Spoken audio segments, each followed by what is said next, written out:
Welcome to the Biblical Perspectives for Leadership podcast, where timeless biblical truths meet modern leadership. We are thrilled to have you join us on this journey of exploring how biblical principles can guide us in leading with wisdom, integrity, and purpose. Whether you're leading in the church, your workplace, or your community, this podcast is designed to inspire, challenge, and equip you for the road ahead. Let's dive into today's conversation and discover how Scripture shapes the way we lead. Welcome back to Biblical Perspectives for Leadership. It is great to be here. So, what if I told you that the worst, most suffocating stress in your life right now is, well, actually the very first sign that you are about to succeed? I mean, that sounds completely backward to how we usually think, right? Right, exactly. Because when structural engineers want to find out what a newly synthesized material is truly made of, they do not just put it under a microscope. No, they put it in a press. Yeah, they take that material, they place it inside this massive industrial hydraulic press, and they apply just a terrifying amount of physical pressure, and they watch. They want to see what happens when it's squeezed. Exactly. They are looking for the microfractures. They want to see if the structural integrity shatters into a million pieces, if it warps, or, if it holds its ground. But in our daily lives, we treat pressure like it is the ultimate enemy. We really do. We structure our entire careers, our relationships, our investment portfolios, really all just trying to avoid the hydraulic press. We have basically conditioned ourselves to view comfort as the ultimate metric of success. Like, the prevailing mindset is that if you are under immense stress, or if your environment is kind of squeezing you, you must have taken a wrong turn somewhere. Right, like comfort equals victory, Yeah. and pressure equals undeniable failure. Exactly. But our mission in today's deep dive into the material completely shatters that assumption. We are examining this concept of pressure to extract some incredibly profound leadership principles and practical applications for your everyday life. It is a total paradigm shift. It really is. The story we are jumping into today flips the script entirely. Right. It reveals that pressure is not just an annoyance to be managed. It is often the exact necessary catalyst for growth. And we see this clearly in the source material. Yeah, we are looking at the Israelites' dramatic, chaotic exit from Egypt. This is a story found in the book of Exodus. And it is going to fundamentally change how you, the listener, view the stress in your own life. Because we are analyzing a group of people who had been subjugated for generations. I mean, they were systematically broken down and stuck in this massive machine of oppression. A total nightmare scenario. And then the dynamic of the story completely changes in an instant. We are going to look at the exact moment when the very thing that was holding them back suddenly starts forcing them forward. Okay, let's unpack this. Yeah. Because this is where the dynamic really flips on its head.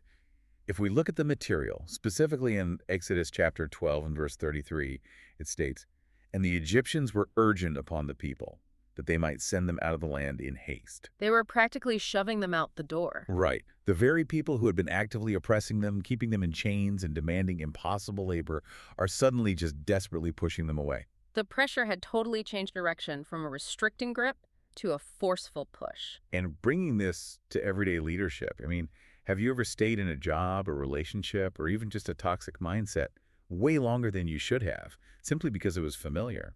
Oh, absolutely. That goes straight to the psychological concept of loss aversion. Right, we hate losing things. Exactly. Human beings are biologically wired to fear losing what we have, even if what we have is terrible, more than we desire gaining something new. We will choose a predictable, miserable certainty over an unpredictable freedom almost every single time. So we mistake our discomfort for an absolute disaster. Like, a leader might feel the walls closing in at their current company, or they notice a massive shift in their industry's landscape, and their immediate reaction is that the sky is falling. They think their career is over. Yeah, but consider the alternative perspective the material offers. The environment actually has to reject you. That is such a key point. There are times when God will allow the pressure around you to increase exponentially, specifically so that you are forced to stop clinging to the very thing He is trying to deliver you from. Because otherwise, we just stay put. Exactly. Think about the psychology of the Israelites in this moment. If Egypt had just become mildly uncomfortable, they never would have left. They would have just rationalized the situation. They would have formed a committee, negotiated slightly better working conditions, maybe asked for more straw to make their bricks, and they would have stayed right there in bondage. They would have settled for being comfortable slaves. Because the human brain prefers the path of least resistance.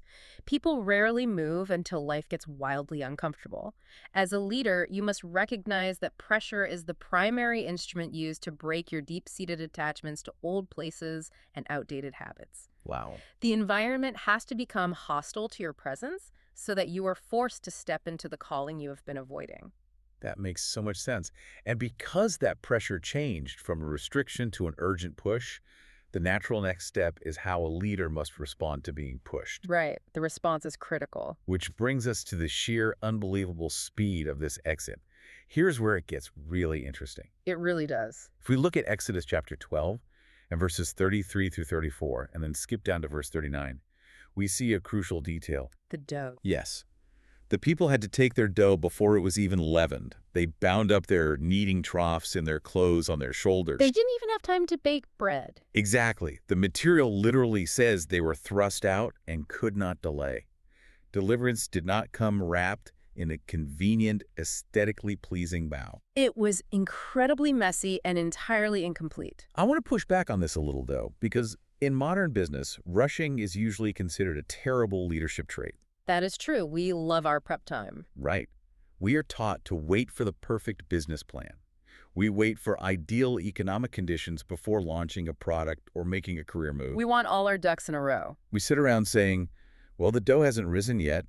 I need 3 more certifications before I launch this company, or I need my entire strategic roadmap finalized before I pivot. What's fascinating here is how this applies directly to the rhythm of leadership, which rarely aligns with our desire for perfect preparation. It never does. Think about the literal mechanism of yeast in dough.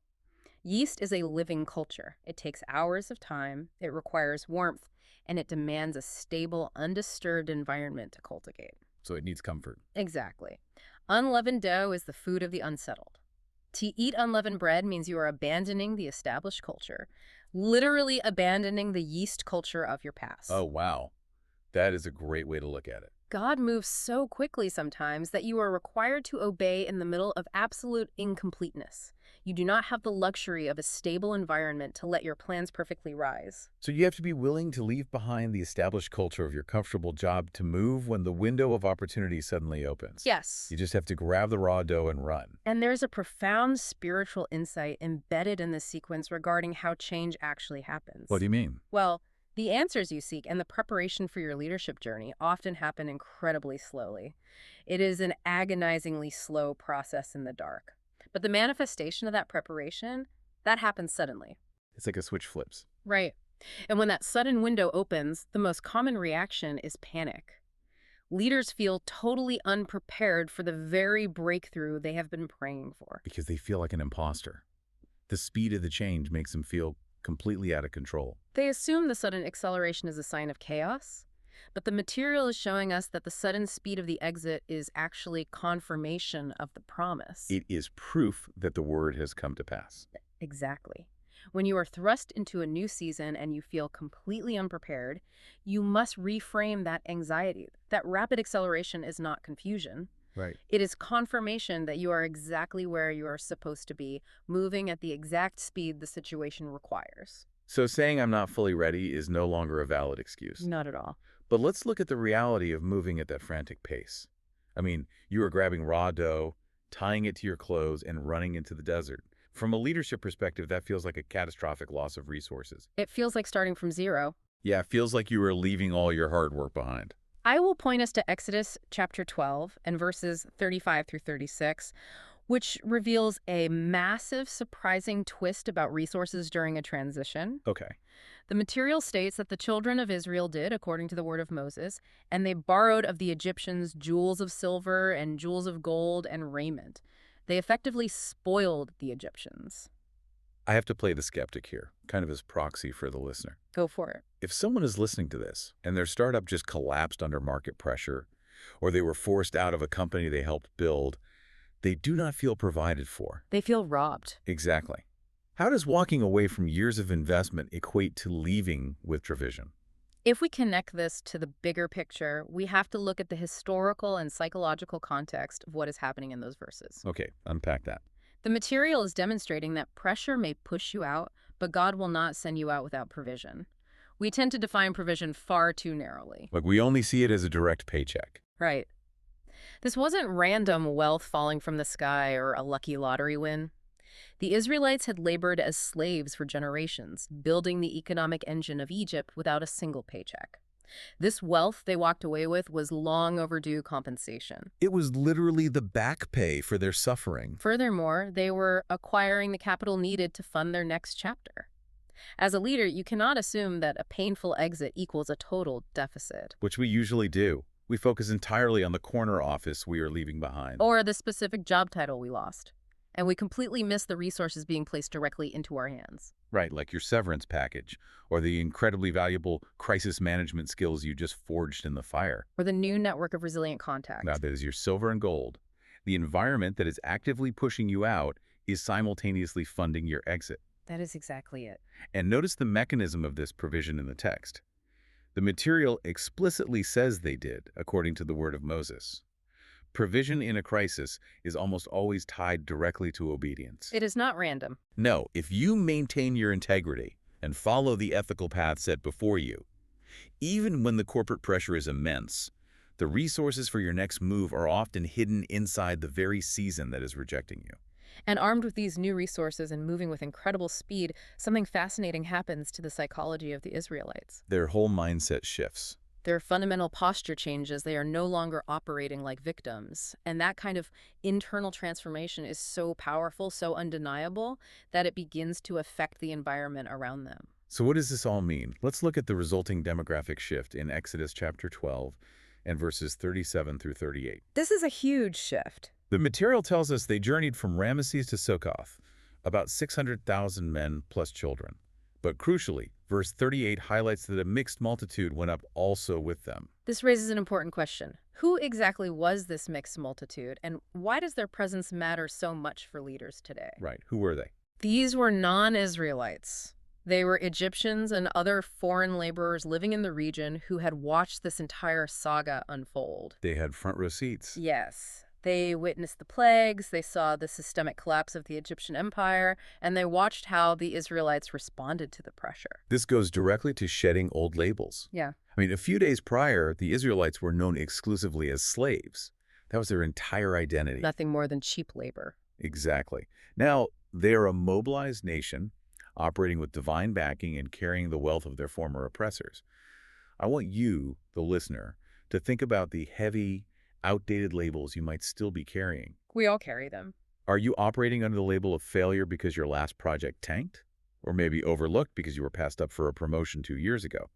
Pressure strips away the labels that bondage placed on you and introduces the real you to the world. It creates a phenomenon known as behavioral contagion. Behavioral contagion. Yes, the mixed multitude looked at the collapsing toxic system of Egypt, and then they looked at the undeniable momentum and agency of Israel, and they made a conscious choice to defect. They wanted to follow that momentum. The leadership principle here is vital. Your obedience, and specifically how you handle yourself under the crushing weight of the hydraulic press, becomes a visible blueprint for everyone around you. We often think our struggles are entirely private. Like, you feel totally isolated, thinking you are the only one feeling the heat of a corporate restructuring or a personal crisis. But you are never the only one. Right, your team is watching your every move. Your family is watching. They're watching to see if your structural integrity shatters or if it holds. And when you navigate a high-pressure transition with grace, moving decisively instead of succumbing to bitterness, it rewires the risk tolerance of the people observing you. It gives them permission to be brave, too. Exactly. Your personal breakthrough creates a spiritual and psychological pull. You become the exact inspiration someone else needs to step out of their own collapsing system. You lead not just your own people, but the mixed multitude who are desperate for a way out. Well, I love the idea that surviving the press makes you a blueprint for others. But I cannot let us move on without addressing a massive elephant in the room regarding the timeline of this story. Ah, the timeline. Yeah, looking at the crowds following them, it sounds so triumphant. But the material intentionally zooms out at the end of the chapter to remind us exactly how long this buildup took. It is a sobering detail. And it emphasizes a crucial and frankly disturbing truth about endurance. In Exodus chapter 12 and verse 40, both of us need to look closely at this number. Yes, looking at Exodus chapter 12 and verse 40, the material states, "Now the sojourning of the children of Israel who dwelt in Egypt was 430 years." 430 years. That is a staggering number. I have to push back hard here on behalf of anyone listening who is just exhausted. 430 years is not a season of difficulty. No, it isn't. That is generations living and dying inside the hydraulic press.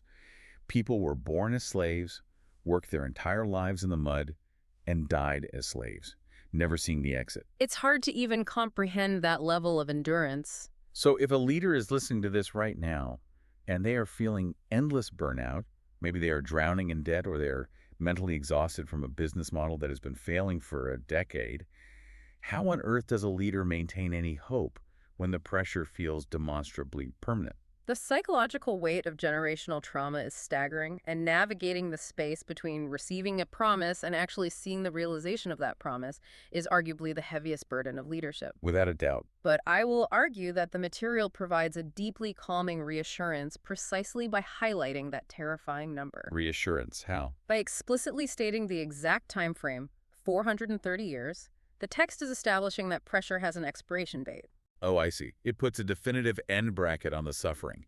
It proves the press eventually turns off. Exactly. 4 centuries is a massive span of time, but it proves that even multi-generational pressure has strict limits when God is involved. Suffering has a timeline. Yes. Bondage has a very specific non-negotiable boundary. The greatest danger for leaders is that when a painful situation stretches on for years, we start to build our entire psychological identity around the pain. We get used to the dark. We internalize the trauma and start to believe that the long season is a permanent reality. We basically buy furniture and decorate the inside of the hydraulic press, assuming we will live there forever. That is a perfect analogy. The material is demanding that we do not build our identity around a painful season that God fully intends to end. Right. Just because you have been in a difficult financial spot or trapped in a stagnant career for years does not mean it is your permanent state. No amount of historical pressure can outrun the promise. Because when the expiration date hits, the deliverance comes. It comes with sudden, undeniable speed. Suffering has a timeline, and bondage has a boundary. That is an anchor you can hold on to when your environment feels completely unstable. It really is. Let's quickly recap what we have discovered in the material today, because we have covered significant ground. We definitely have. If we look at the structural outline of our source material, it beautifully summarizes this entire deep dive into 3 major P's. The 3 Ps. First, pressure pushed them. The environment of Egypt simply became too tight, and that discomfort was the necessary eviction notice. Right. Second, pressure prepared them. They had to move rapidly with unleavened dough, learning to act quickly and trust the timing rather than waiting for the perfect, comfortable culture to develop. And third? Third, pressure positioned them. They did not leave empty-handed. They walked away with long overdue provision, a completely new identity, and the behavioral momentum that drew a multitude to follow them. It provides a highly effective framework for analyzing any crisis in your own life, pushed, prepared, positioned. But as we bring this deep dive to a close, I want to leave you with one final thought to mull over. Okay, let's hear it. We opened by discussing how much time and energy we spend trying to entirely eliminate pressure from our daily lives. We crave the easy, predictable path. We really do. But if intense environmental pressure was the exact, undeniable mechanism required to break an entire nation out of centuries of bondage, consider this. What if the greatest threat to you as a leader isn't the presence of pressure? Wow, that shifts the entire paradigm. What if the true danger is the complete absence of it? Just total comfort. Exactly. If you are never placed inside the hydraulic press, you will never discover your true structural capacity. You will never be forced to shed the outdated labels of your past, and you will never inspire the mixed multitude who are watching how you handle the weight. They need to see you under pressure. Yes. What if, in your leadership journey and in your everyday life, comfort is actually far more dangerous than crisis? Because if the structural engineers never apply the pressure, the material never proves its immense worth to the world. Precisely. Stop running from the press. It might just be the very mechanism forging your freedom. Well said. Thank you for joining us on this deep dive. Keep leading, keep moving, and we will see you next time. Thank you for joining us on the Biblical Perspectives for Leadership podcast. I hope today's insights have encouraged and equipped you to lead with faith, wisdom, and purpose. Remember, the greatest leader of all time taught us that true leadership is about serving others. If you enjoyed this episode and podcast, be sure to subscribe, share it with others, and leave a review. It helps us reach more people with these transformative truths. Until next time, keep leading with grace and walking in purpose.